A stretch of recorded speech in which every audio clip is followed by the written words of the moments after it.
Ibihe byiza kuri mwe mwese mukomeje kudukurikira, twizere ko mwamaze gukanda subscribe kugira ngo ibiganiro byacu bitazajya bibacika. Mu nkuru zidasanzwe, umwana w'imyaka 2 yatowe nk'ikigirwamana muri Nepal. Umukobwa muto witwa Ariyatara Shakia ufite imyaka 2 n'amezi 8 niwe uherutse gutorwa nk'ikigirwamana muri Nepal, aho kugeza ubu ngubu abaturage barenga miliyoni 30 ariwe basenga.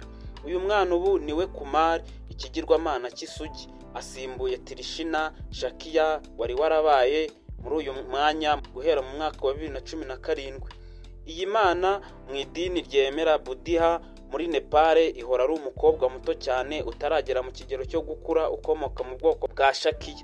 We n'izina baritirana. Mu muryango wa Newar ukomoka mu kibaya cya Kathmandu, yubahwa cyane n'abahindu n'ababuddha muri iki gihugu gifite abaturage benshi b'abahindu.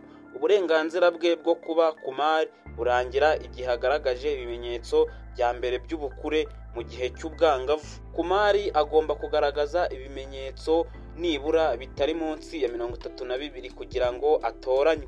Akenshi kandi agomba kuba ari hagati y'imyaka 2 n'imyaka 4.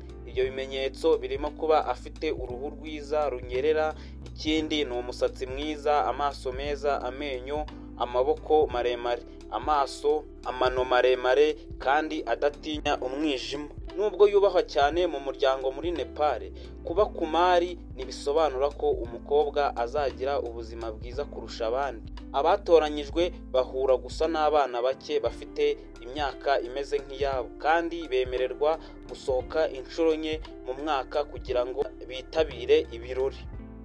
Ababa barabaye ba Kumar bahura n'ingorane zo kumenyera ubuzima busanzwe, kwiga gukora imirimo yo mu rugo no kwiga mu mashuri asanzwe.